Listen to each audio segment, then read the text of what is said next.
Good, I can hear you. That's a start.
This is your Chargers linebacker, Daiyan, Henley, and you're tuning in with Chargers Unleashed.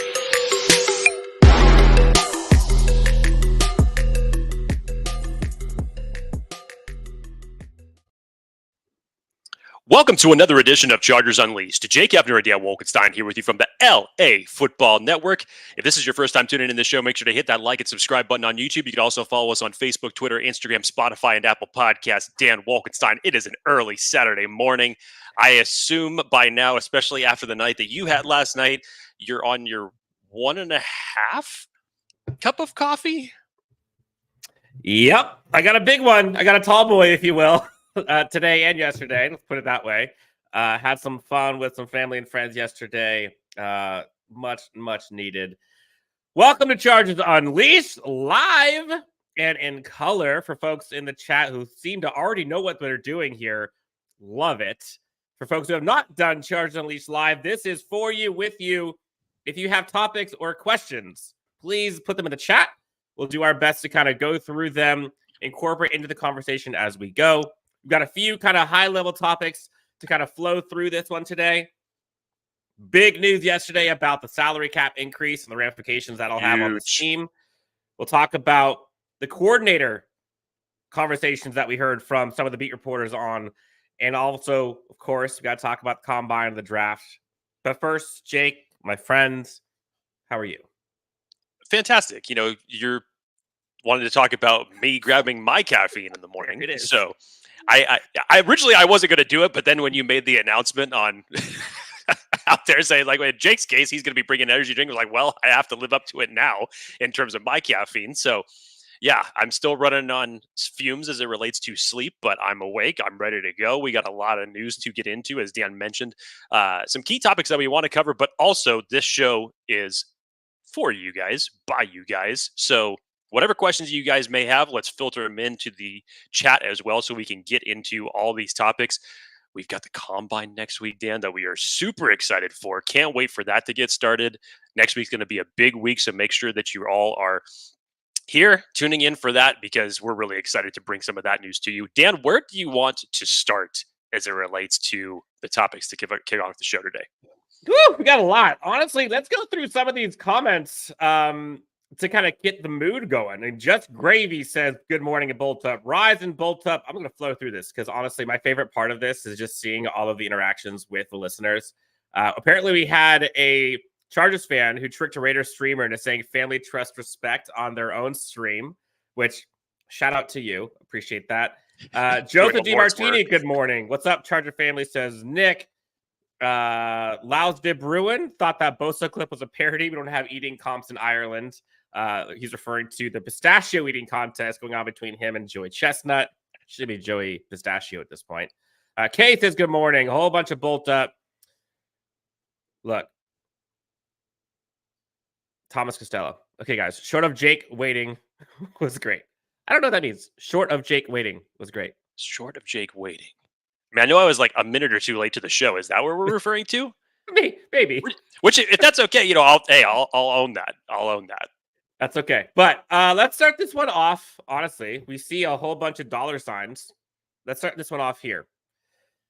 News yesterday broke that the NFL salary cap for 2024 went up $30 million, which is like, I think it's unprecedented, and is now at $255 million plus, which means the Chargers, who are strapped for cash, are now just $22 million over the cap. Now, if you rewind like 3 weeks, guys and girls, we were talking Chargers were like 50 million plus over the cap. Now, that's like effective numbers. That's including the draft. That's including in-season acquisitions and stuff like that. Or I think it was including roster minimums. But a few short weeks, stuff happening with Corey Linsley restructuring and the salary cap, and all of a sudden, 22 million is not much. 22 million, in theory, could be literally one guy of the big four that goes. Or at this point, none of the big four with a couple of restructures and some of the other players who could possibly go. I cannot overstate how insanely impactful this is for this Chargers team. Now, should they keep all four? Different conversation.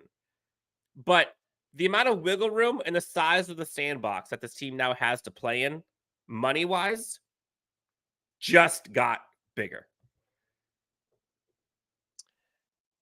It makes it a lot more interesting, Dan, as it relates to, again, available cap space that we know as of right now is hovering. If you take away the money for the draft picks, is what, about 22 million as far as what the Chargers are currently at right now. And yeah, this gives you a little bit more flexibility. So, when we've been on this show talking about what we expect, especially out of those big four contracts between Mike Williams, Keenan Allen, Joey Bosa, Khalil Mack, there's I don't want to necessarily say a increased possibility, because obviously the Chargers, in terms of trade value and what we know from Joe Ortiz wanting to get comp picks, it still is a very big possibility that the Chargers could move off of some of those. But in terms of the financial hit for yourself, it does make it a little bit more easy to navigate. Now, it's funny when you look at this, Dan, because this remaining cap space, essentially the bulk of it now comes from the dead money that you still have from the J.C. Jackson deal, the dead money that's still there from the Sebastian Joseph Day deal. And in this circumstance, because of the relief in cap, when we've talked about how many holes the Chargers have to fill as it relates to this roster, it also eases things up in that circumstance. So when we're talking about literally everything besides the quarterback, and we were just talking about the defensive line and the edge group earlier this week and talking about the priorities that the Chargers may have to put on that, we talked about the possibility, hypothetically, that Khalil Mack and Joey Bosa may not be on this roster during that episode, and where you'd have to restart with Tuli. And if we listen to some of the comments made by Jesse Minter, he's talking about all three of the edge players. Joey Bosa, as Dan tweeted out, kind of even alluded to that he expects to be back with this team next year, when he was sitting there talking a bit about the pistachio. Wherever you'd want to hear that type of news, definitely at the pistachio eating contest. That's where everybody wants to hear those type of signs. But it does free up things a little bit more for the Chargers. So whether or not we're talking about a Mike Williams or a Khalil Mack or a Joey Bosa or an Eric Kendricks, and keep going down the line, this opens up avenues in a variety of different ways. So they're still in the weeds right now as it relates to getting under the cap and things that they need to do over the next couple of weeks. But in terms of possibilities, we've already talked about how many possibilities this Chargers team has by the time we get to April. This just opens it up that much more. 100%. And there's a bunch of comments in here about kind of the impact of the salary cap change and the impact of the possible top four players. So I went through some of those while you were chatting. Jay Richard, always look forward to these live shows. I've seen a few podcasts that showed Bosa is immovable this season. Thoughts? Well, in short, I think the only player that is immovable, based on conversations that we've seen and heard from this staff, are Derwin and Johnston. Those are the only players, in my opinion, that we know for a fact are not going anywhere. Anyone else, fair game. Rashawn, Slater, Tuli. I mean, I'm just saying in theory. These four guys, Mack, well, and I guess Keenan Allen as well. All right, so there's a bunch of guys who are not going anywhere. I was waiting for you to catch yourself on that. Yeah. But specifically, Mack, Bosa, Mike Williams. I don't think all three of those guys, I don't think any of them are 100% safe. And sure, there's dead cap associated with all of them. I don't think that matters. And with a new regime, I think it's probably smart where if you're wanting to instill your own identity, your own vision, your own like imprints on the franchise, it's better to do it sooner rather than later. I don't think Bosa is immovable. Is it likely that he leaves? I don't know. Honestly, it's probably 50-50. It's probably more likely today because of the salary cap increase. But there are arguments to be had about all three of them being gone. You can save $40 million in 2024 cap space getting rid of Mack and Bosa. Another 20 with Mike Williams. That's 60 million. Plus, you add in guys like Eric Kendricks, possibly. You look at guys like Morgan Fox, and there's money to be had. And imagine a new regime coming in. Yeah, you rip the Band-Aid, you get some of these guys out here, you clear a bunch of cap space, and then, oh, by the way, you have like $80 million to play with to make your own. That's not the worst strategy. Plus, you get picks in return for some of them, most likely. So, no, I don't think that Bosa is immovable. I don't think that Mack is unmovable. But I do think that because of the cap increase, there's more of a likelihood that they're able to stay if they want them to. So, Jake, I guess maybe the question for you in this is, do you think this means one more of them stays? It's a possibility. I think the biggest issue, if we want to centralize this to Bosa, Dan, is availability. I think that's one of the biggest reasons in terms of just overall conversations outside of the financial realm that we've been talking about, is that's been the issue for Joey Bosa at that particular price tag, and the fact that of his availability over the last 2 years has not been ideal.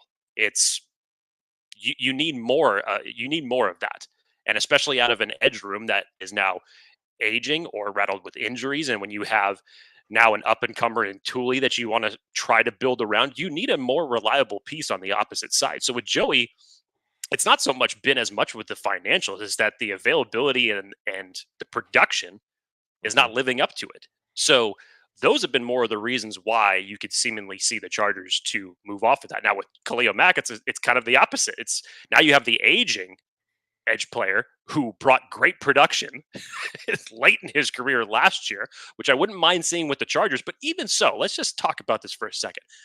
Whether it's Mike Williams, Keenan Allen, Joey Bosa, Khalil Mack, however many of them stay, you have to figure that they're only going to be remaining with this team for at least one more year. One or two, probably. Yeah. At max. So you're going to be just kicking that can down the line a little bit more. You're going to have to start thinking of the future in terms of retooling, especially at the wide receiver position.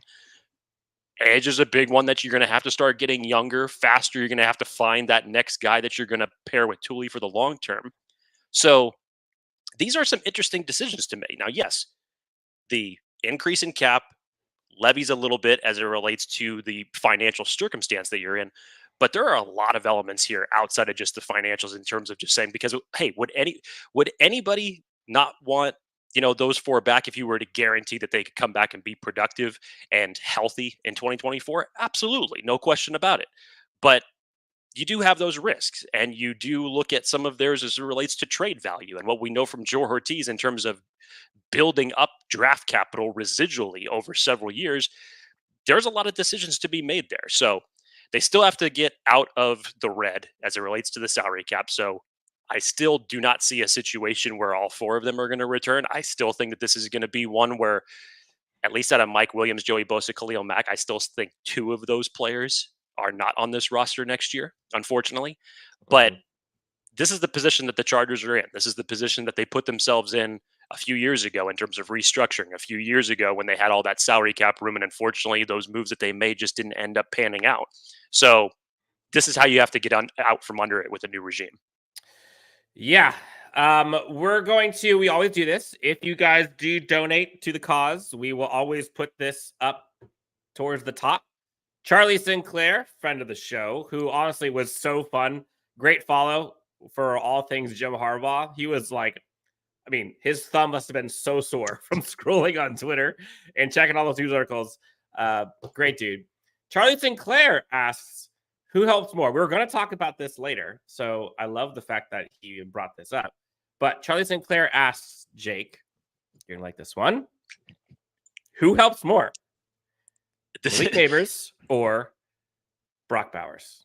This is like, in a way, almost like we knew this was coming. Almost like we knew this was coming. This is like, in a way, try to just like light a fuse between Dan and I, because anybody who's been watching this show knows the dynamic in terms of who Dan favors higher. Yeah, exactly. And who I favor higher. Now, we love both players. And when you're talking about who adds more to this team, I know what Dan's going to say about Malik Neighbors, and he's 100% right. And in terms of what you look at when you look at the room for both the wide receiver and the tight end position, I mean, it's scarce. It's terrifying to think of, if the Chargers don't invest in either position, what it could look like after the 2024 season.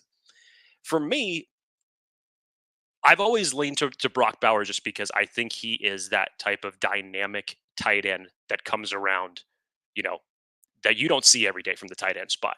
And when we've talked about those tight ends that playoff teams had that can make those tough plays, a la the Kelseys, the George Kittles, who a lot of people believe that Brock Bowers' overall draft profile fits better with, the Mark Andrews of the world.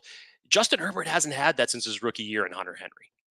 And as dynamic of a player as Brock Bowers is, and it's interesting just to see, again, here's like another wave of where his draft stock is kind of going, because for the longest time, people believed, okay, he was a top 10 pick, but it was a little bit further back. But now that it's the Chargers selecting at 5, it makes a lot of sense for him to be there. Now his draft stock, some people have him out of the top 10 for where he could fall, just based on what they're hearing and what could possibly happen in terms of trade downs and people moving up and maybe not so much prioritizing that tight end spot.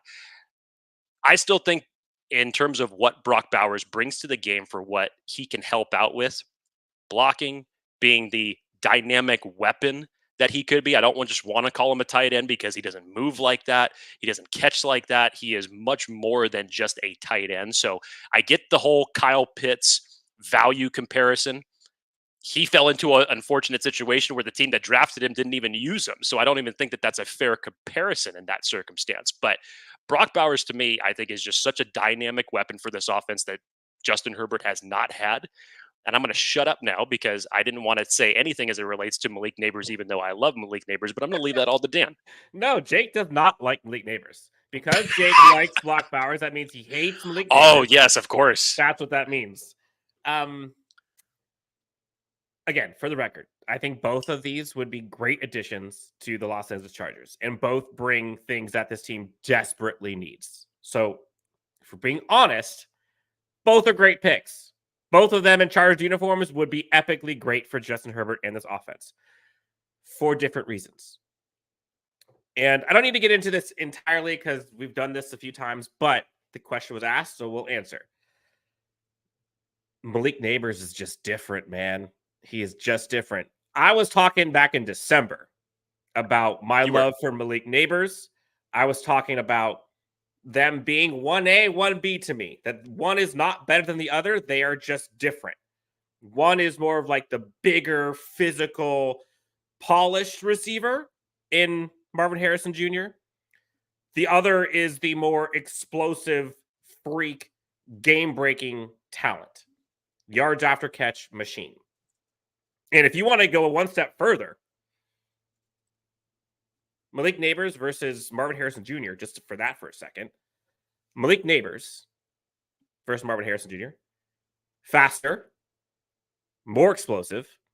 This past season, Malik Neighbors had more yards after the catch, a better contested catch percentage, better reception percentage and drop percentage with the same number of touchdowns, and a better receiving grade, and the same blocking grade as Marvin Harrison Jr.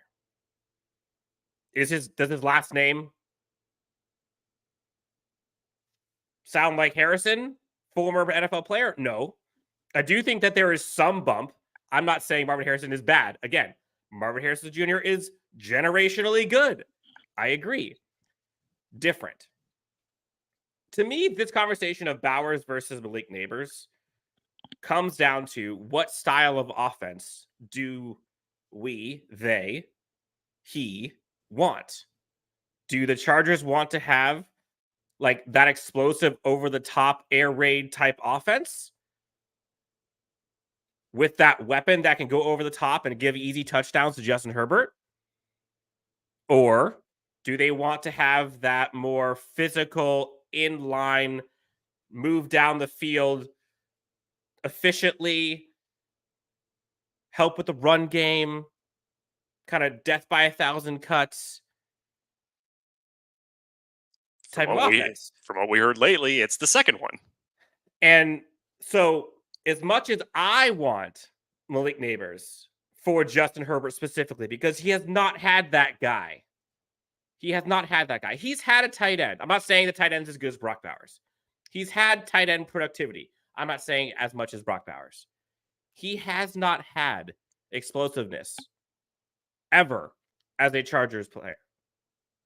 Malik Neighbors, in my opinion, the most explosive player in this draft, and it's not even close.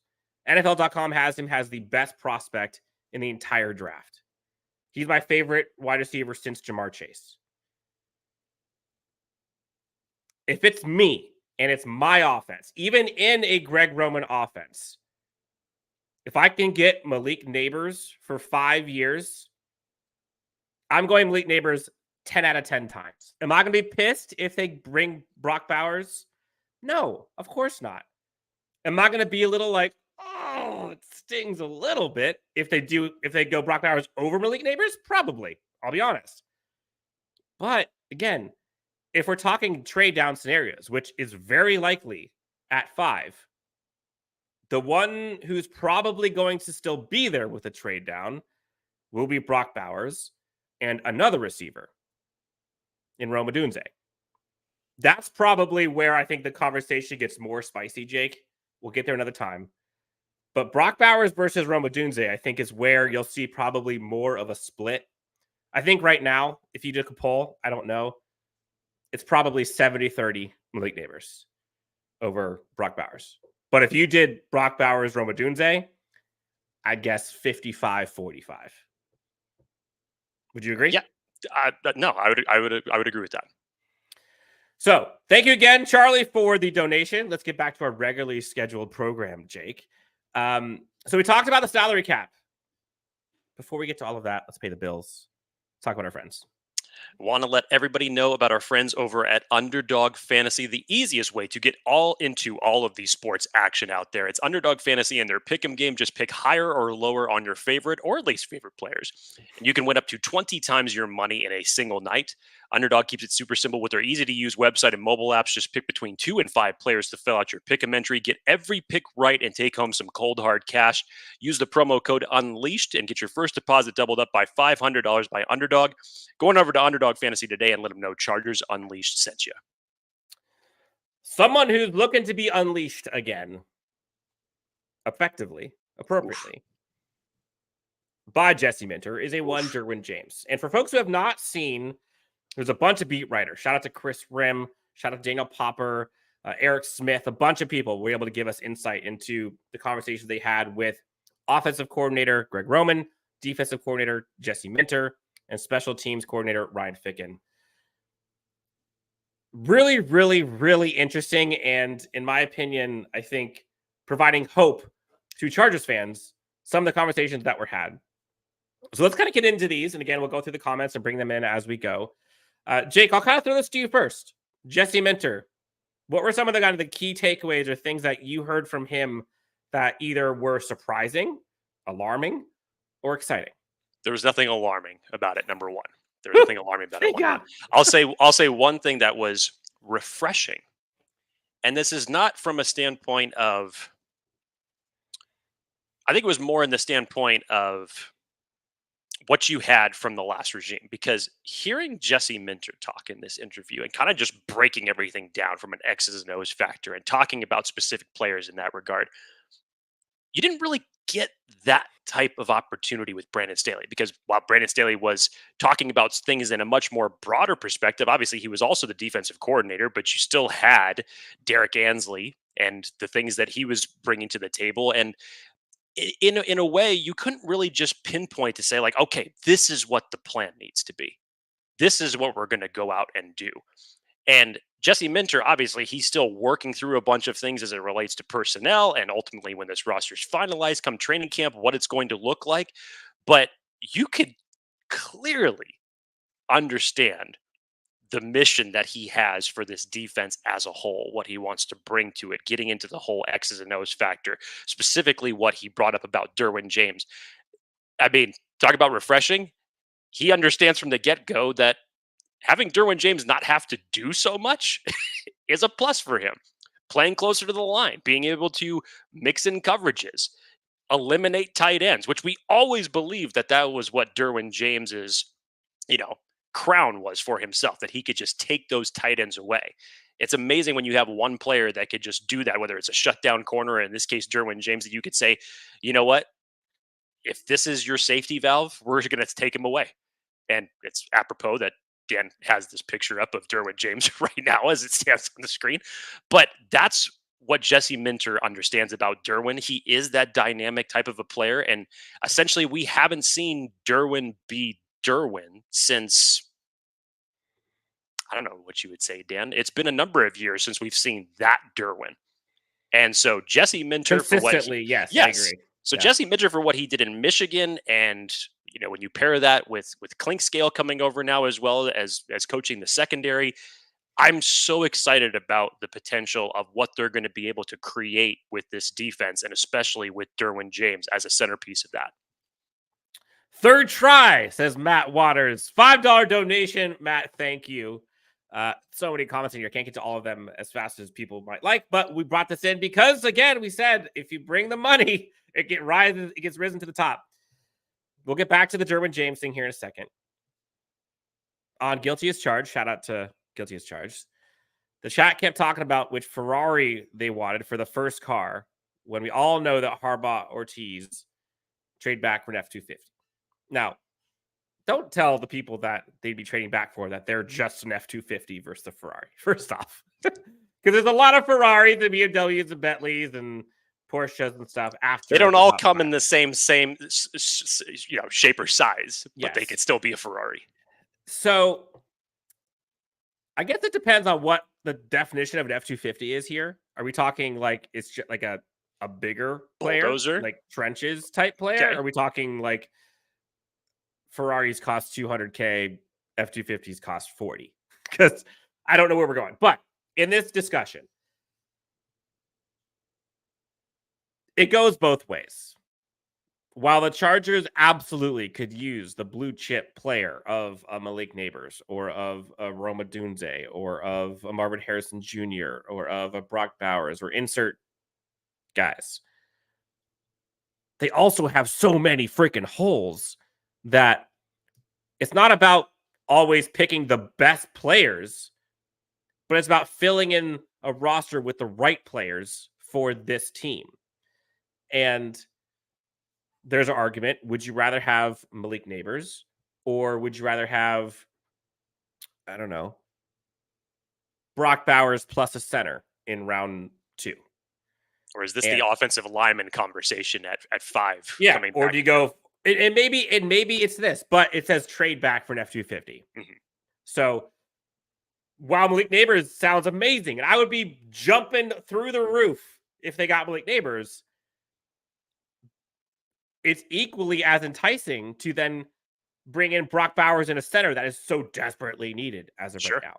Or if they want to, go get Brock Bowers and like a stud corner. So it's, yes, we know that this Chargers team builds through the or is prioritizing the trenches and building physicality, which we'll talk about here in a second with Greg Roman as well. But that doesn't necessarily mean they're going to prioritize it in which position they draft at which time. Like, there are so many times, free agency, trade, which draft pick, do they trade down, trade up? There's so many areas in which they can prioritize this stuff. Prioritizing, in my mind, means they're going to make sure that it happens. It doesn't mean I'm going to draft offensive tackle 1.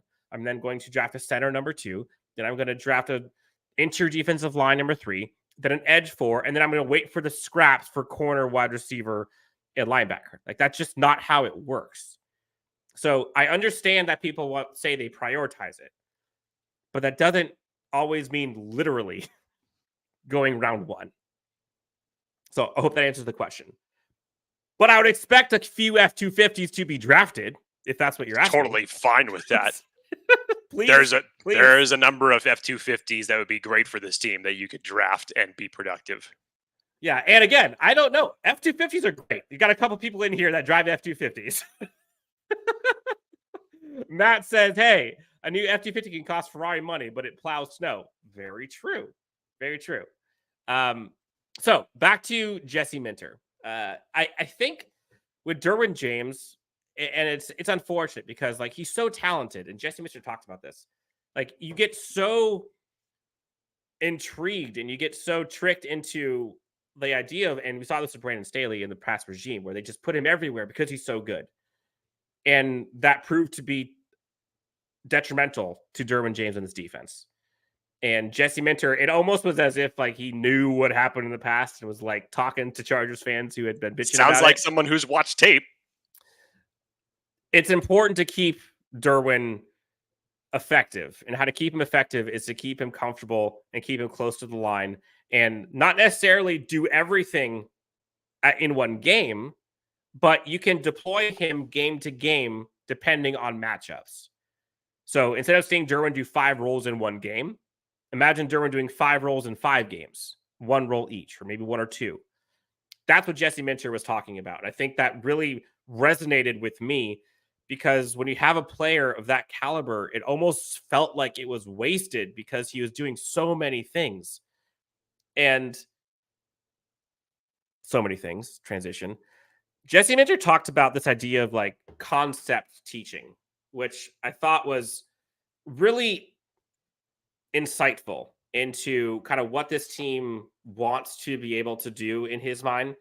And like in his mind, Jesse Minter's, like he wants to instill these concepts where and Daniel Popper talked about this really, really well, but instill these concepts with the players to where they understand what the opposing offensive strengths and weaknesses are.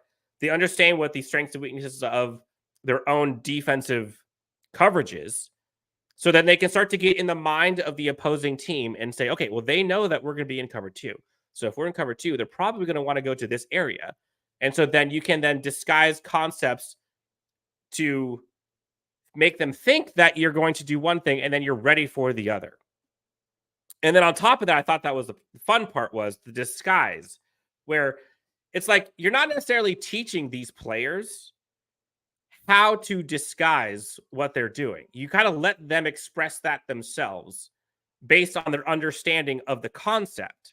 You're not teaching them how to disguise. You're teaching them concepts and then letting them use their God-given talent and smarts to do it themselves.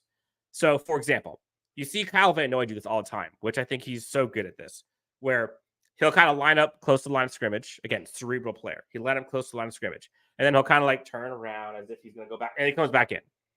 He wasn't taught that. Like, that's just something that he thought, hey, you know what? This is going to work.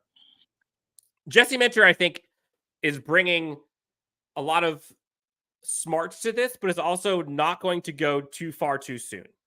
And so he kind of talked about once they understand conceptually what they're doing and he sees that they have it down, they can then kind of increase more and more of the complexities of the defense. But he's going to go as fast or as slow as the players on the roster dictate. He's not going to go too quickly. I thought that was really, really interesting. I thought it was important. I thought it also gives players the opportunity to kind of express their abilities in ways that they want to, versus having to kind of conform to what the coaching concepts are. I found that very refreshing as well, Dan. And Daniel Popper had alluded to it, kind of the flip side of that coin, as far as what took place in the previous regime, in terms of it almost being, and you wouldn't have thought about this, especially with it being Brandon Staley's 3rd year last year. But, we had talked about, we felt that there was some discourse in the locker room. And according to what Daniel Popper had wrote, in terms of the overall concepts and simplifying things for the defense, namely the secondary or the linebackers or whatever it was, there were requests to simplify it in a circumstance that what Jesse Minter is going into. And apparently, those requests were not necessarily answered. So, in this particular case with Jesse Minter and his comments here, this is what gets you excited about this Chargers defense, because Jesse Minter also goes on to basically say that he never wants to overextend a player's abilities. He wants to maximize their abilities for what they're good at, but not necessarily asking them to go out and do things that they're incapable of doing or putting them in bad positions because it's going to look exotic or try to come up with a million different coverages. It sounds like it's more simplified from a standpoint of elevating everybody's play.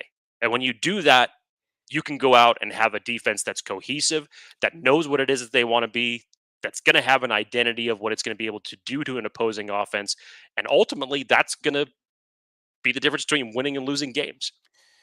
Yeah. Another part that Jesse Minter talked about that I thought was refreshing to me was the idea of kind of this toughness and physicality that this Chargers team wants, not just on defense, but the entire roster.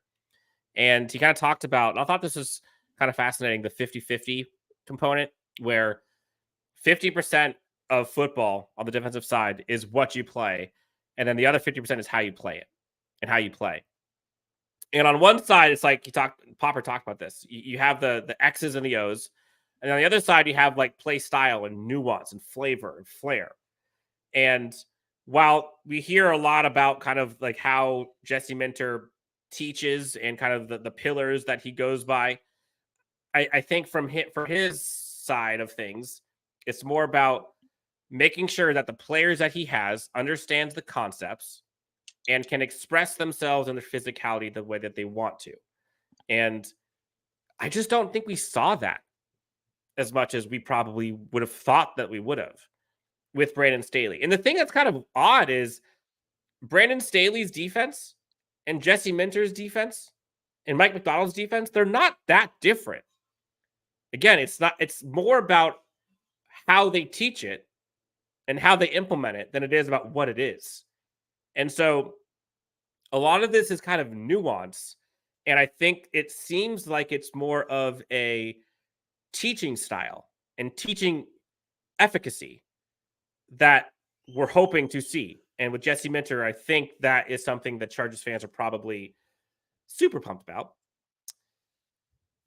The other part that I thought was, and again, this kind of goes into the topic that we saw today with the pistachio stuff with Joey Bosa, is Minter was talking about kind of the edge rushers and was asked about, it's above his pay grade.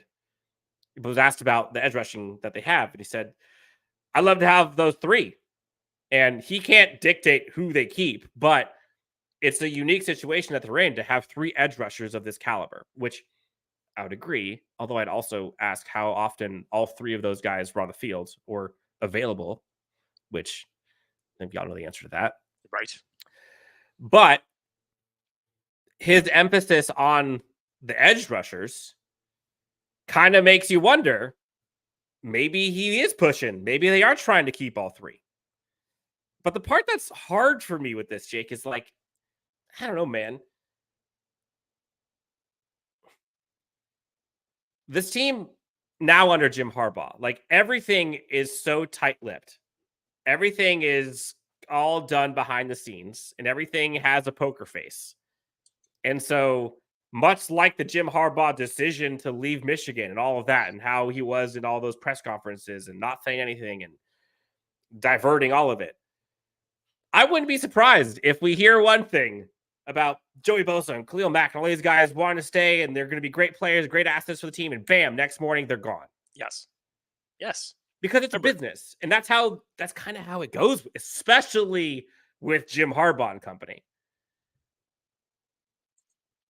This is like the quintessential coach answer. Like, I would love to have all three of them. Like, so would anybody else. healthy, productive, could guarantee me 17 weeks of an NFL season? Absolutely. And it's not a knock as far as them as players or what they've done recently in terms of production. It's a very fair statement for a coach in Jesse Minter's position to say that. But to Dan's point, even GMs say quotes like this all the time. He's our quarterback one for now. It's like you can kind of read between the lines, like, okay, so the door's open for there to be another player to come in and be quarterback one. It happens all the time. So between now and April, this is peak lying season, essentially, when it comes to draft reports, rumors. You're going to see guys' stocks start, rising because another team wants to elevate it so that they can get that possible player or have another player or have another team trade up for it. Some diversity, some smoke screens. This is peak season for that. As a standpoint in terms of players goes, yeah, this makes sense for Jesse Minter to say this. But in terms of what's ultimately going to make this defense most productive, given the body of work that we've seen from these three in just a short few games that they were on the field together. Yeah, I would say that the Chargers are going to end up going in another direction. I think so. And again, we're going back to the alternative. Yeah, those three are great. But I said this on the last show. Khalil Mack, I think it's $23 million-ish that they can save if they were to cut, trade, release, whatever it was, not on the team. Joey Bosa, similarly. Effective cap for 2024. Think about how many players they can bring in, either through trade down or through free agency, with $20+ million of cap space. Again, cap space. There's all kinds of roster bonuses and things they can do to kind of push things around. But cap space, look at how much money Tuli makes compared to Joey Bosa and Khalil Mack. It's literally a 10th of it. You could do a whole lot. I'm not saying Joey Bosa is a bad player or Khalil Mack. They're great players. But there is something to be said about quantity and quality versus just quality that you wonder if they're going to be on the team, on the field, on the roster. There's an argument to be had, and I know it. It's just tough, man. It's just tough. And people talk about the dead cap. I get it. We knew this was coming at some point. They pushed all of their chips in last year. It didn't work out. I understand the guaranteed money. I know the dead cap. I get it. But at some point, you sometimes just rip it. Whatever. Look what the Broncos are doing. I'm not saying that it was smart business. But at some point, you just got to do it. And then you can move forward. It's behind you. Similar to the J.C. Jackson thing. The J.C. Jackson trade was brutal. And they're still paying the benefits. Literally. They're paying It's $24 million in dead cap that they're still paying for that. Stupid. It's horrible. But you got to do it. You got to do it at some point. Anything else about Jesse Minter before we move on to Greg Roman? No, I thought it was a very insightful piece that Daniel Popper wrote just to kind of get into the weeds as far as what, even at this stage, when we're talking about, the guys haven't even taken a snap yet. This team's not even finalized, and you still get a broad overview of what Jesse Minter wants to bring to this team.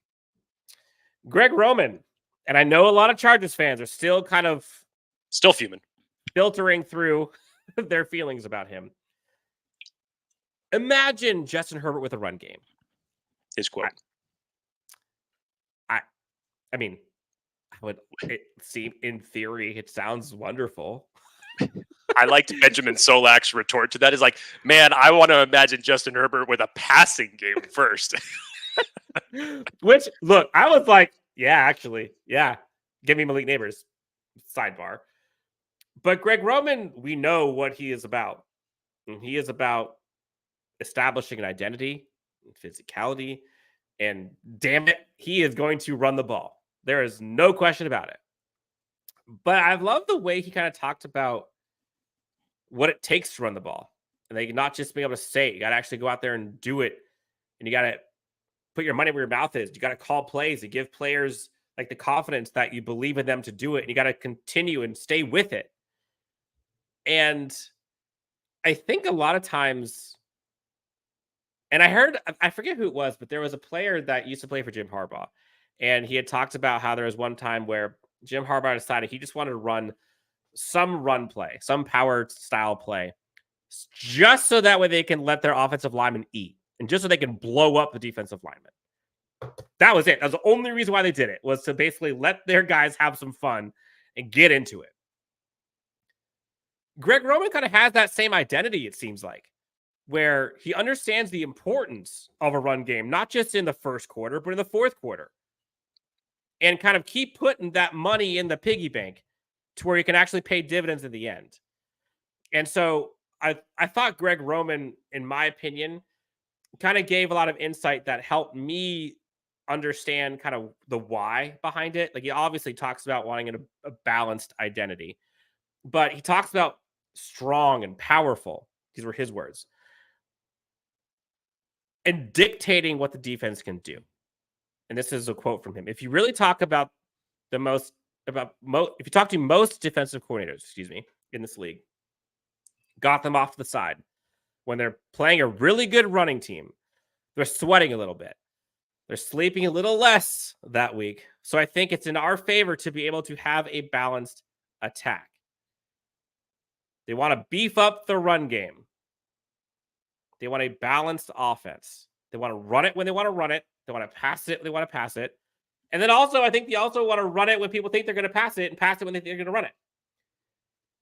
But what I took from this, Jake, that I thought was refreshing was that this Chargers team so often these past few years, they needed that yard or two. They ran that running play, and they got absolutely bulldozed. And how many times did we see this Chargers team not convert? 1st and 10 turns into 2nd and 11, 2nd and 9. 3rd and 1 turns into 4th and 1. 4th and inches, turnover and downs. They could not get the yard. And I know they wanted to be tough and rugged, but they just weren't. And so they had to kind of, at some point, scrap it, put it on Justin Herbert's shoulders. And the ball just kept snowballing over and over and over. And then we're all criticizing Justin Herbert when he doesn't convert these hero plays. And it's just unfair. Greg Roman is looking to fix that.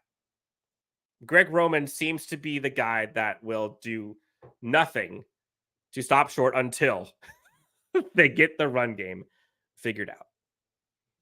That's the exciting part about this, Dan. I guess the only piece is like, okay, well, who's going to be touting the rock in this new offense is kind of the bigger question. But back to your point about Greg Roman, I mean, when you're essentially behind the sticks on seemingly every single down situation, it is so much easier for defenses to plan for you. When they know you can't run the ball and they're not afraid of you running the ball and they're not afraid of your offense having mixed concepts or thinking about what they're going to have to do on certain downs, and they could put you in 3rd and 8 and longer in every single scenario and easily drop 6 or 7 in coverage every single time, the opposing offense is not going to have a good time out there on the field. So I totally get Greg Roman's idea for this. And it sounds so simple.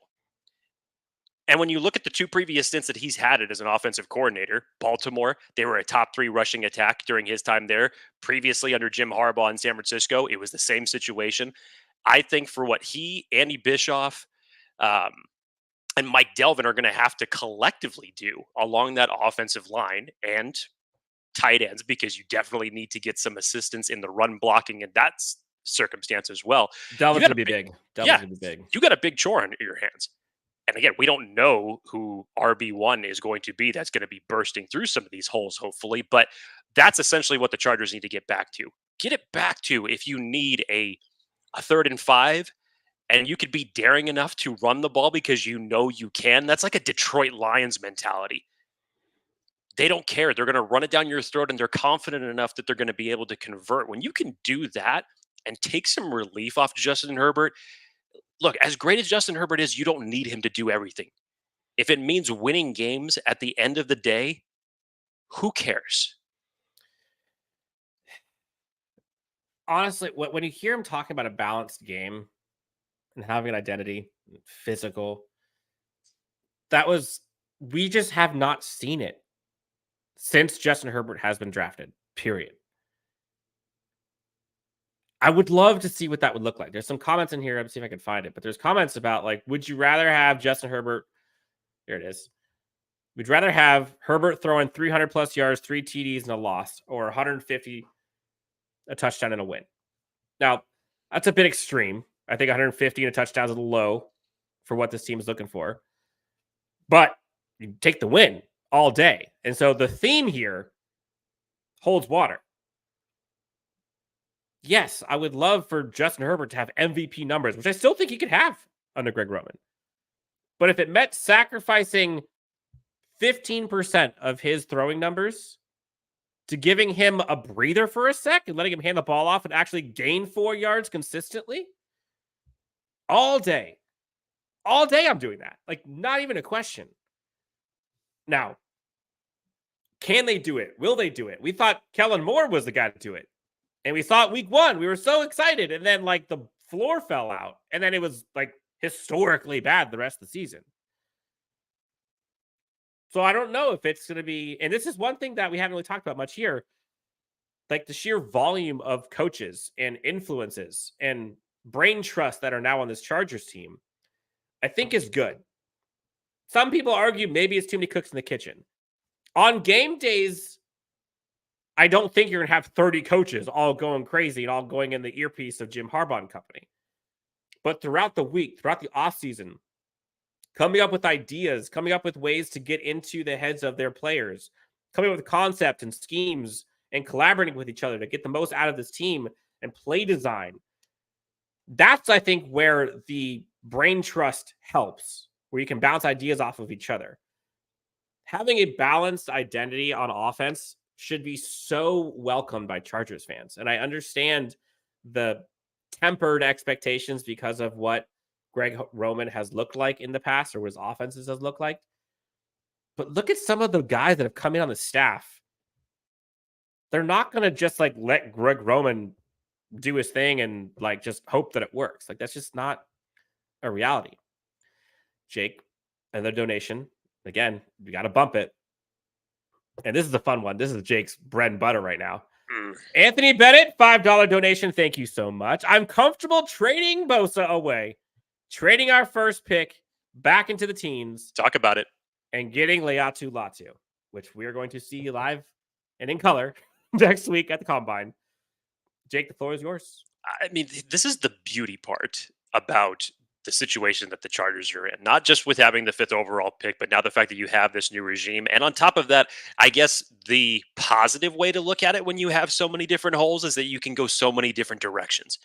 And when trading down at 5 seems more like a possibility as the weeks passed, Latu would just be such a great pickup if the Chargers were to trade back and they were to make that decision, especially if this comes after, 1 or 2 or both of Khalil Mack and Joey Bosa have moved on, and you want to build your edge room up with Tuli moving forward. The combination of Latu and Tuli, just conceptualize that just for a second. I know that there's going to be questions about Latu when it comes to the medical stuff. But what he put out this final year for him at UCLA, Dan and I were going over this during our show. The stats are eerily similar when it reminds you of what Tuli put up during his final season at USC before he came out in the draft. And just talking about 2 guys potentially that you could pair with one another that just have a relentless tenacity, an unstoppable motor, always pursuing to the football. Having 2 guys like that coming off the edge would just be a terror. Now, obviously, you have to build up in some other places, but you trade down to the teens, obviously you're going to get a haul if you're going from 5 to the teens. Yep. And if you were to tell me that your first overall pick while acquiring a load behind that, and you're going to start it off with a guy like Latu coming into this draft, count me in. I will take that all day. I will gladly give up my Brock Bowers card for a situation like that. Honestly, because you have to keep your mind open for these possibilities, especially in this year. In this situation, you cannot pigeonhole yourself into one player. I know we all have our favorites and dream scenarios as far as what could potentially happen. But isn't it weird how We haven't seen this regime pick one time yet, Dan. But we know seemingly every single year for 10 years of what we could expect from Tom Telesco. Not necessarily saying that the pick was going to be terrible, but that there most likely was not going to be a trade down, even if it made sense for the Chargers to do so. Water was wet. Water was wet. Chargers were either going to stick and pick or they're going to trade up. Exactly. It was just you knew what was going to happen. Yep. So in this particular case, with Joe Ortiz now at the helm and Jim Harbaugh knowing the team that he wants to put together, the possibilities are endless. Now, obviously, you need another team to execute a trade. That's always true for any trade that happens. But damn, you want to start getting good, better, faster on defense and addressing the trenches, which is what Harbaugh and Jesse Minter like to collectively do. I would love this scenario if this was the case. Smooth transition. We now get to talk about everyone's, I think, favorite and probably most pertinent discussions, I think. All things NFL draft and all things free agency. So again, bring your comments, topics in here. This will be the last major topic. We'll do some Q&A at the end, and then we'll kind of head out of here. I appreciate everyone in here for all the comments and stuff. They're going crazy today. This is awesome. If you have not already done so, hit that like and subscribe button on YouTube. Helps us out a ton. Jake, a lot of people, we talked about kind of the physicality with Greg Roman, the running game. A lot of people talking about favorite running backs in this class. Talk about Gus Edwards as possible free agent. Questions in here about Saquon versus Josh Jacobs. Let's start this one. Favorite running backs. We're going to see a bunch of them at the combine. It's, again, this running back class is so different than recent years past. Because, first of all, you know that one in this draft is not going to be selected in the first round. So when does the running back conversation really get started with this group? And the consensus is all over the board as far as who they believe that their top running back is. There is no consensus. Is it Braylon Allen out of Wisconsin? Is it Jonathan Brooks out of Texas? If he hadn't got injured, that may have helped matters in terms of having a consensus top pick in this draft. Obviously, a lot of people have their love for Blake Corum, and the Michigan connections make sense. Trey Benson out of Florida State, that's another one. Bucky Irving, who I think would be a great fit for this team out of Oregon. Audric Estime, who was another one for this team that I think would make a lot of sense. Now, here's where it just gets interesting. Marshawn Lloyd, you have to make that connection now as well. But here's where it gets interesting is that, and I brought this up, because for this year, you're going to need a complement of running backs to make this running game go. Joshua Kelly, Austin Ekeler, I don't think that any of us expect them to end up returning to this roster next year. So that leaves you with Isaiah Spiller. You still have Elijah Dotson, who was an undrafted free agent last year.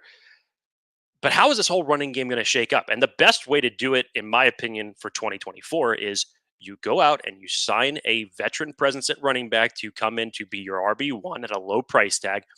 And you complement that with one of these running backs. Now, again, I say it's interesting because essentially through the Tom Telesco era of drafting running backs, it was all from day 3. And either some of them weren't used at all, or they ended up being swing and miss picks, or they just didn't end up panning out. So you think about, even in recent years, Dan, you go from Isaiah Spiller to Joshua Kelly to Larry Roundtree. I mean, he did those in consecutive drafts. They were all day 3 running backs, and none of them ended up panning out. Isaiah Spiller is still a question mark up until this point. We really still don't know what he is because he's never gotten a full opportunity to do so. So are you telling me that you're going to try to hitch your wagon yet again to one of these other day 3 potentially running backs that you're hoping is going to pan out than the previous 3 that were on this roster?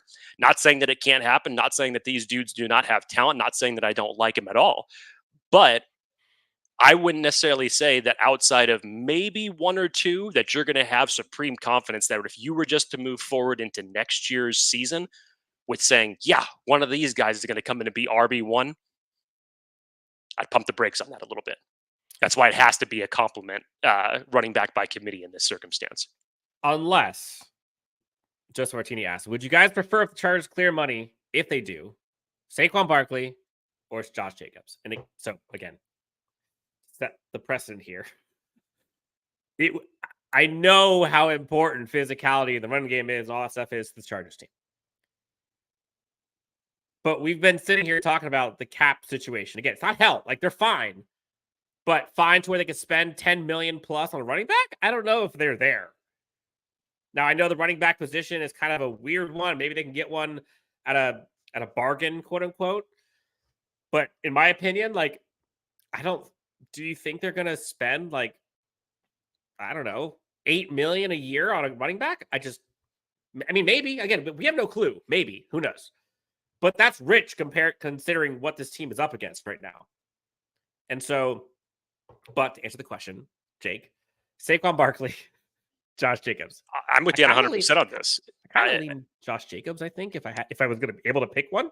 I mean, if this was what you were limiting my choices to, I would probably say Jacobs, but just in the grandest scheme of things, we all saw how bad the free agent running back market was in terms of financially, and them getting their contracts was last year.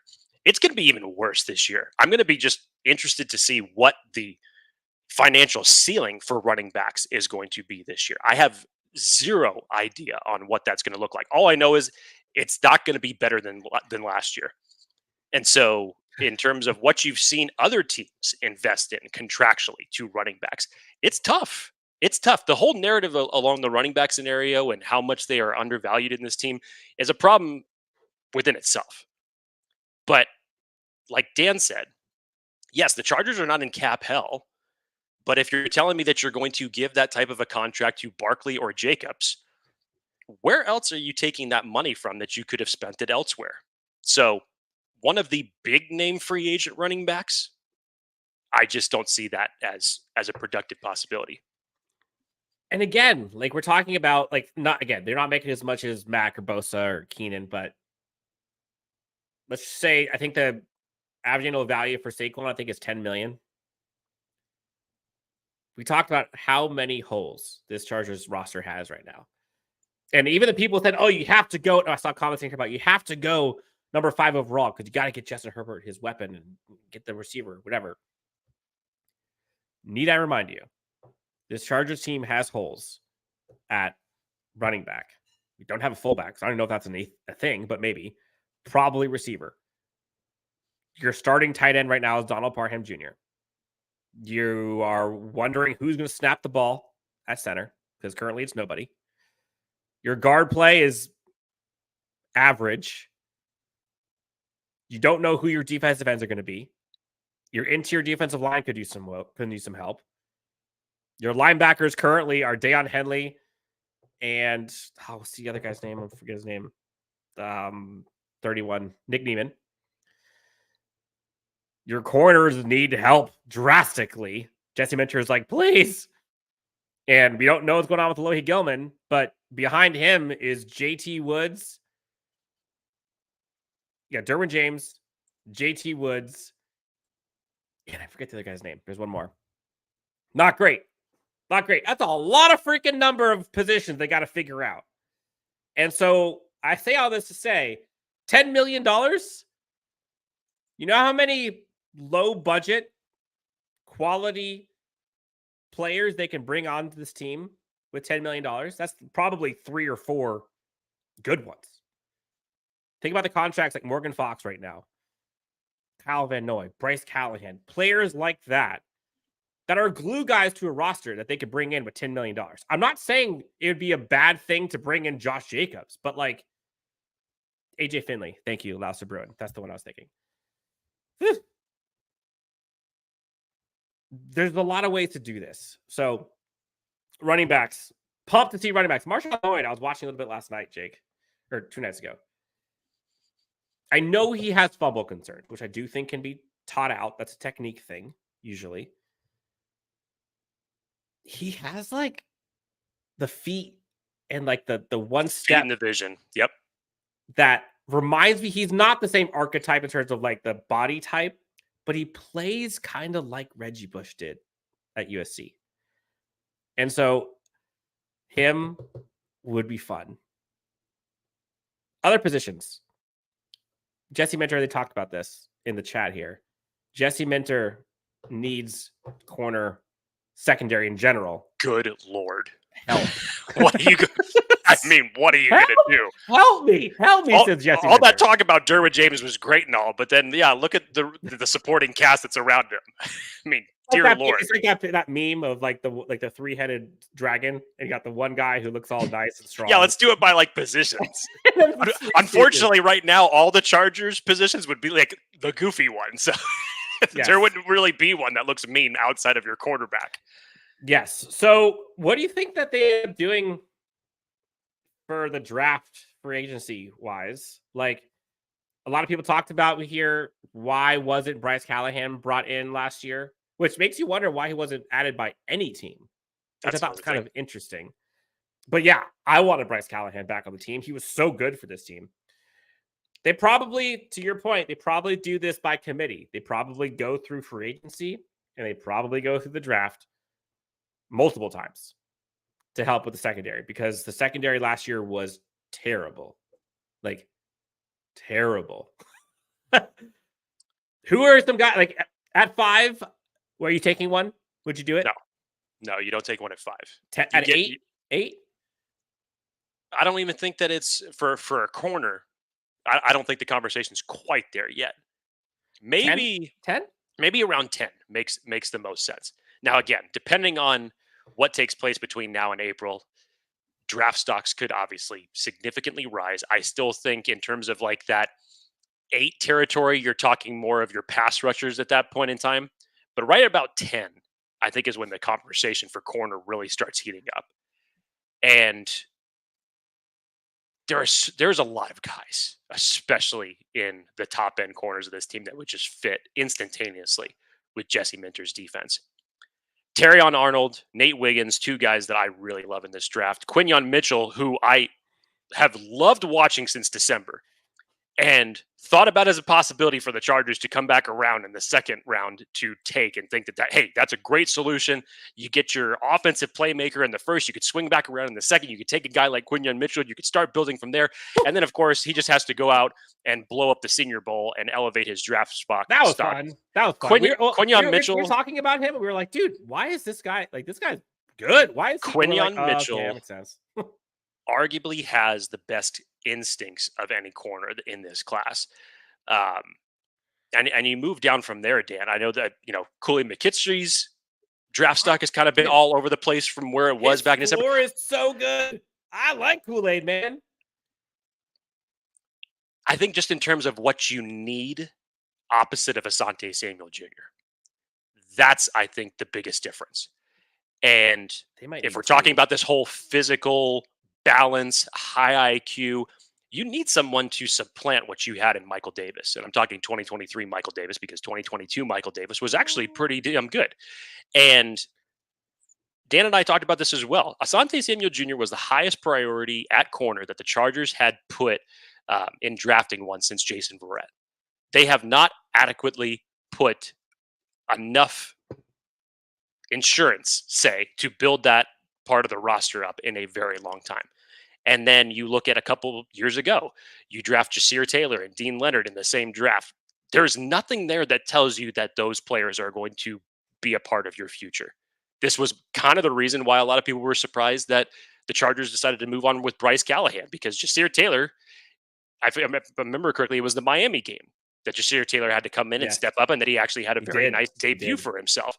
And I think things kind of built from there. And I think that Jasir Taylor has made it very clear that he is a great special teams player. That's been evident for what he's been able to do. But you look at but you look at that and you're like, is this the secondary that we're going to build? And we're not even talking safety at this point. That's a whole nother issue. Who are you going to pair next to Derwin James? Just talking about corner in general. I mean, would the Chargers possibly move on from Jasir Taylor in favor of a guy like Mike Sainristil? I mean, Jesse Minter would like that. Clinkscale would like that. Harbaugh would like that. I'm sure a lot of people would like that, because that dude is a slot machine. So corner in general, I think is a loaded group. I think it's a very good group if you're looking to go out and draft a corner this year. But I definitely think that the Chargers have to put a high priority in terms of where they end up selecting one, whether it be the first, second. I said on our show earlier this week, I think that by the time that day 2 ends, the Chargers will have invested in a cornerback at that point in time, regardless of whatever these other positions that we want to talk about. I think you have to get a corner in the first 2 days. Yeah, hell, especially if they trade down, you could guarantee it. Couple other names. Enos Rakestraw, his name's flying up. Love Enos Rakestraw. Yep. You mentioned Kool-Aid McKinstry, the Kamari Lassiter out of Georgia. I like him a lot as well. Max Melton, Trevor Sickham was on our show, and he mentioned he was one guy that's not getting nearly enough buzz. So look forward to that. There's probably like this corner. I can't think of a cornerback class that had this many guys that are like, dude, this guy's good. And up until like 2 weeks ago, like there was no bona fide CB1. You know, you think back to the like Derek Stingley or the Witherspoon or the Sauce Gardner type. As we get going, we're creeping closer and closer to the draft. Like that stuff's coming out now. One topic here that was brought up that I'm glad it was linebacker group. It seems like over the past few years, the linebacker group has kind of been phased out on this roster. And the importance of it has kind of been phased away into the darkness, if you will. But you go look at Baltimore and you look at what Michigan does, and you look at what Harbaugh's team has done. Your linebacker position might get beefed up a bit. And whether that is by roster, whether that's by coaching and play style or a priority, it's going to be more utilized now. I think the days of having just one linebacker on the field, you're not going to see as many of those in this new era. And again, that goes back to like, okay, well, are you comfortable with Daiyan Henley and Nick Niemann? Are you good with those two? Are you bringing K9 back on that contract? Another hole that has to get filled. NaVar Bowman's like, yeah, let's go. I mean, great hire side conversation, obviously. But I know that linebacker, and I think for obvious reasons, Dan, it's fitting that that's the last of our positional group that we have yet to break down. Because literally, I mean, you talk about the biggest question mark, much like it is with center, you really don't know who's going to man that position. And I say it's the biggest question mark because Daiyan Henley did not get enough of a playing opportunity next year. It's very likely that Eric Kendricks is not coming back. Kenneth Murray started the season hot through those first few weeks, and then it kind of fizzled again. And then you're seeing the Kenneth Murray that we had seen for the 3 previous years. And to Dan's point, do you bring him back for a second contract? Has he played his worth to earn a second contract? I mean, that answer is no. Yes. Well, I don't know. I don't know what the second contract will be. Right, but in general, I would say to live up to a first round pick that he was, no. And then what you started the conversation off with, linebacker has not been a priority for this team in terms of the organization for a long time. When you think of the guys who have come through and actually played well, they haven't been prioritized, and you haven't, reinforced that position enough, much like it has been with other positions. And Dan, you're kind of in a catch-22 because this linebacker class as it relates to the draft is not so strong. So where is that going to prioritize where you're going to do it if you choose to go that route in the draft? Or in terms of free agency, you're obviously not going to be able to spend big for one of those guys. So you're going to have to, I think this may be another one where you double dip, Dan, and you're going to have to hope for the best because coaching is then going to really have to have its value as it relates to that position. Yeah. I was talking to a Chargers fan on Twitter this morning about this, actually, and it was kind of a fun one. And we're just talking like generally about the combine and the draft. And shout out to John, by the way. It was fun. And Jake, you and I talked about this a little bit, but in years past, like when the Chargers are drafting, in the middle, let's say 15 to 20, 13 to 20, whatever it is, you're like, a lot of times, like the mentality of going into the draft and the combine was kind of like split. A part of you was wanting like these guys to ball out, right? Because you want to see who the Chargers could possibly get. But then you're also like wanting them to not, and you're wanting them to kind of stay under the radar. You're wanting Yep. some guys to fall, so the Chargers could possibly, like, can they actually fall with the Chargers, right? Now, like we were talking about this on the last episode, like I want to see 5 quarterbacks go crazy. I want to see 18 wide receivers go have at it. I want everyone to be a star because I want everyone to want to trade up with us to get their guy. And if we don't, we can actually pick one of those that don't need a lot of help in order for it to happen. And so, like, the mindset going into this covering the Chargers is very different this year at 5 than it is at 15 because you don't really need help anymore for you to get your guy. At this point, I think the only guy that you may need help to get, there's probably 2 guys that you may need somewhat of a help, but it's most likely one. And it's Neighbors and Harrison. Essentially, if 3 quarterbacks go, you're getting one regardless. If 2 quarterbacks go, you might not be able to get one. But then you trade back because you got a quarterback needy team that desperately wants to pick at number 5 to get ahead of the Giants and everyone else. Chargers are kind of sitting pretty right now. Like, it's kind of a win-win for them. Either they get their bona fide blue chip player, or they have ammunition for folks who want to trade up. And so Chargers fans can kind of just like sit back and watch and just like be excited. You want every one of these guys to be playing. I'm glad you brought this up, Dan, because you and I were talking specifically, and I truly believe that this is one thing that the Chargers fan base should get behind, especially as we head into the combine next week, because I'm not sure if you caught Daniel Jeremiah's press scrum that he did talking about the combine next week and talking about press conferences. It was kind of a 2-part. There was a Giants representative that had basically asked in a hypothetical trade, if the Giants wanted to trade up with the New England Patriots, what would it cost? And then when it came around to the Chargers and talking about possible trade down scenarios at 5, his answer was basically this. The Chargers would love to have one of those quarterbacks in that second tier, a la the J.J. McCarthy's, the Bo Nix, the Michael Penix, really elevate their draft stock between now and April 25th. Mm-hmm.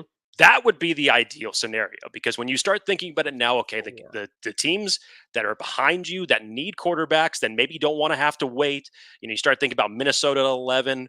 You obviously have, even if from the Denver Broncos and Raiders possibly needing a quarterback, I just don't see an interdivision trade happening. You throw in the Atlanta Falcons. This all, of course, depends on where Justin Fields is going to end up landing.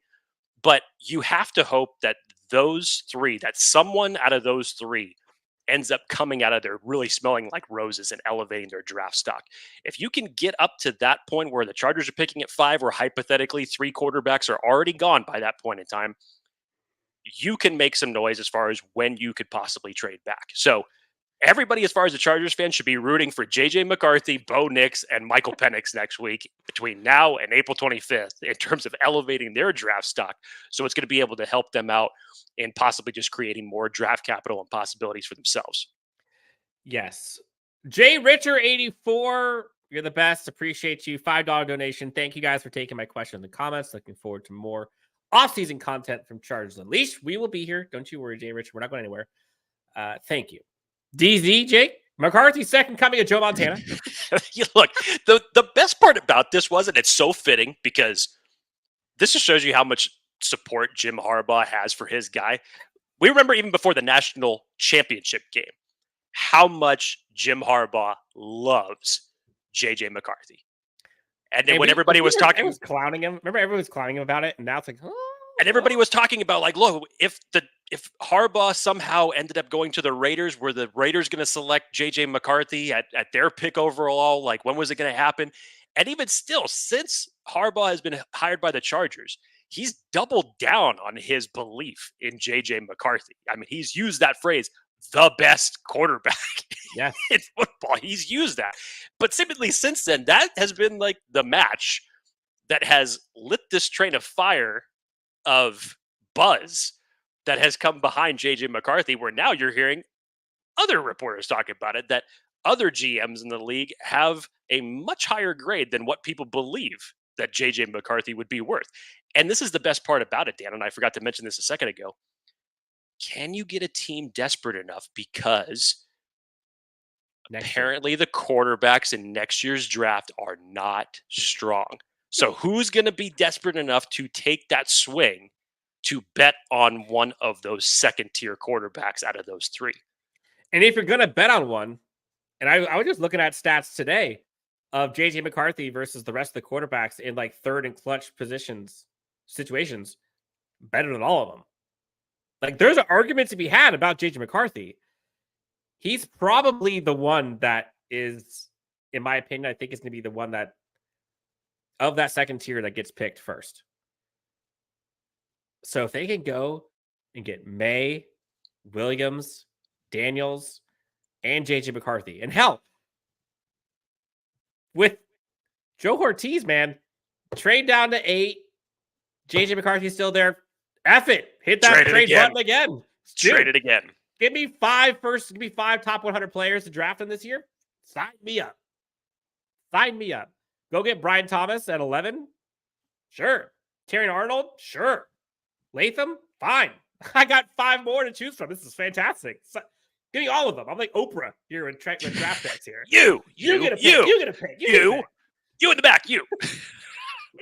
Like that's what's fun about this now is the chart. Like I think that's what's also exciting for me. Is like we have no clue. This is like a fresh, clean slate. Doesn't it feel good? Yeah, like it's just like like we don't know. We don't know what this offense is going to look like. We don't know what the roster is going to look like. We don't know what the philosophy is going to be like on the sidelines. I want to know like what Justin Herbert and Jim Harbaugh's like pregame ritual is going to look like if they have one. Like we don't know how they draft. We don't know what they're going to look like. There is no precedence here on this team with this roster, with this core group.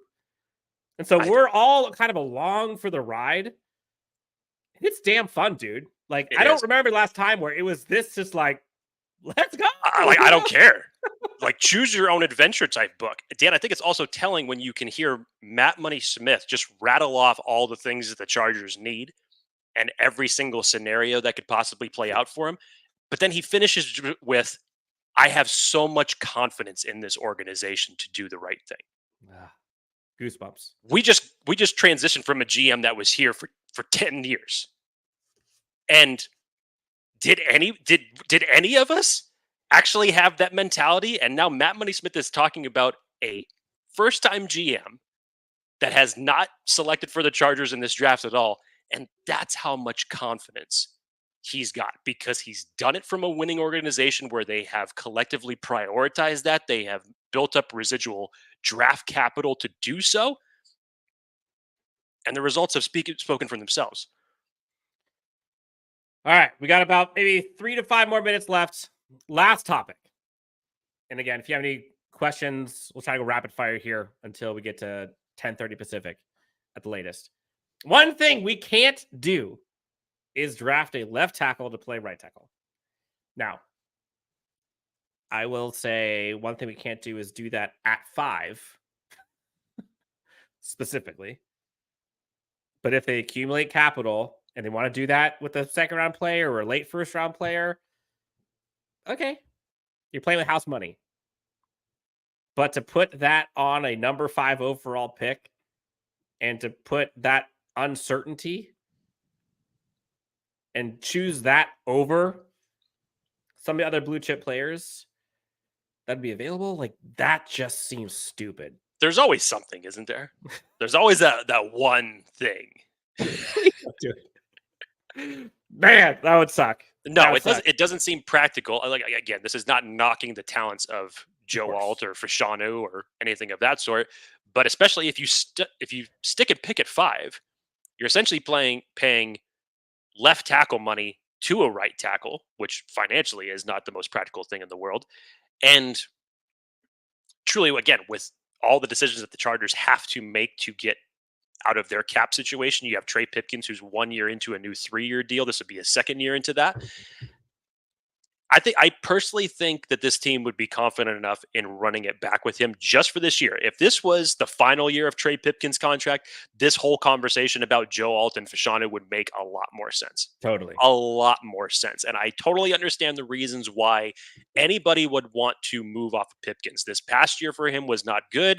2022 was better when he earned that second contract for himself. He needs to get back to a form of that. And again, the Chargers have to get better collectively at blocking in general, but that's part of what it is.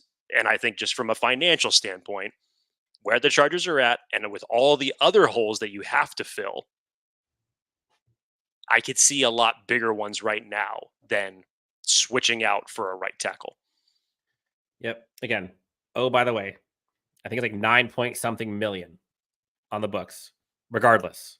So you got a lot of money invested in that right tackle already. Okay, last one as we go through. These are all rapid fire questions. Jake, let's go real fast here. Lauster Bruin asks, would you re-sign Everett or Henry if Bowers isn't the pick?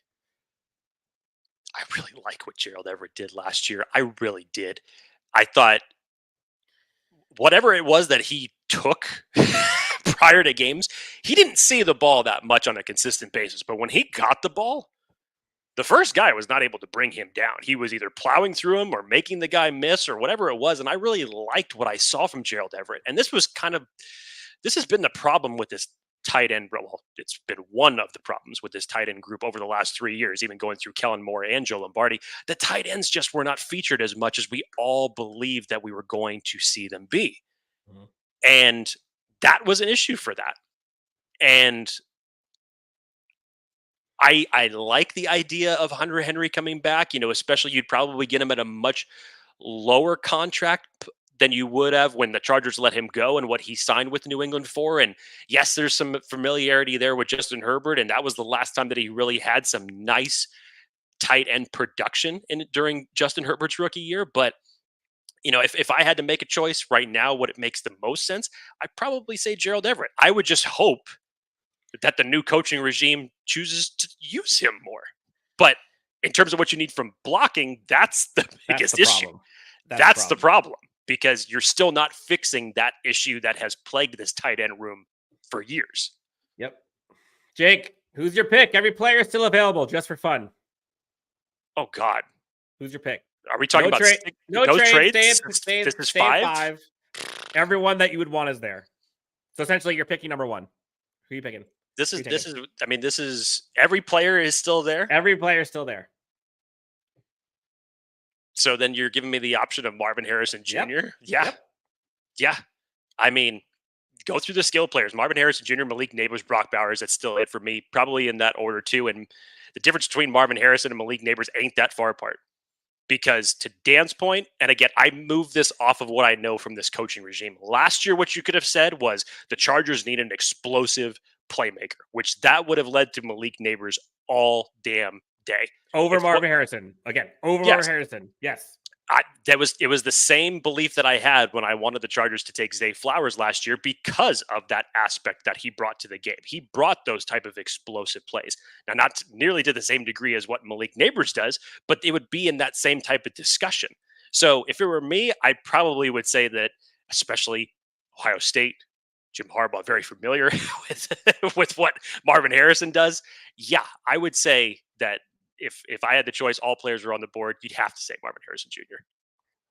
Yeah, if it was me and the style of offense that I would want to run, and it was my offense, I'm probably going to pick Neighbors, and I'll live with that.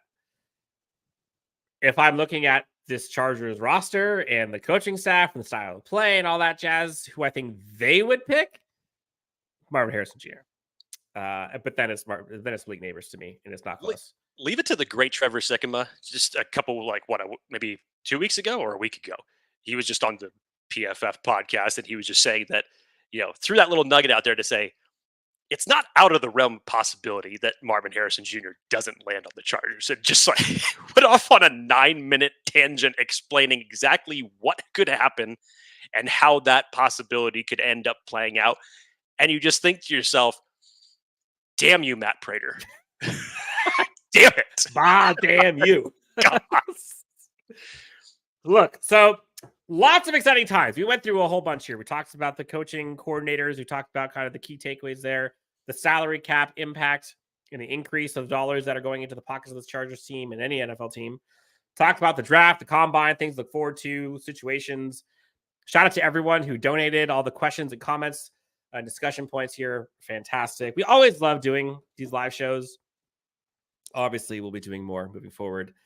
Again, we've kind of teased it a little bit. These next few weeks are going to be cray-cray for Chargers Unleashed. We are so excited. We have guest on guest on guest. We're stacking bricks, and we're so excited to have some of these episodes coming out to you.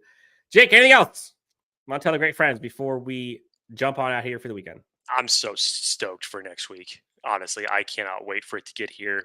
I know, people can over evaluate the combine as much as they want, and I totally get it. The film speaks better to that for prospects than the combine does. But just to see all these guys out there, and we're talking about dudes that are 6'5", 300+ pounds running these type of drills, seeing their fluidity. People want to call it the underwear Olympics. I get all that, fine, what have you. But I love this part of the year. Everybody talks about the draft starts at the Senior Bowl, which it does. But when you get to this point and you get to see all these guys go out there and test, it just really makes people like us, draft evaluators, go out and revisit some tape to just say, that was a pretty nice testing day. I need to go back and reevaluate him, because this is just all the primer for April 25th, and I love it. For Jake Hefner, you can find him at Jake D. Hefner, myself at Dan W. Sports. Guys, gals, enjoy your weekend. Enjoy the time with friends and family. Have some fun. Enjoy the weather if it's great there. If it's not, pretend you're somewhere else that's nice. Next week, Combine starts. We'll have you all settled in for that. Yes, Lausa Bruin isn't speaking Jim Harbaugh, but is speaking Ortiz, Tuesday, 10 a.m. Yep, tweeted that earlier this week. Or Thursday, was it Thursday at 10 a.m.? Tuesday at 10. It's Tuesday at 10? Tuesday at 10. Shows how much I pay attention to the schedule. That little H in the middle of that word. Tuesday, Thursday. God, just got away from me. But until next week, we will talk to you next time on Chargers Unleashed.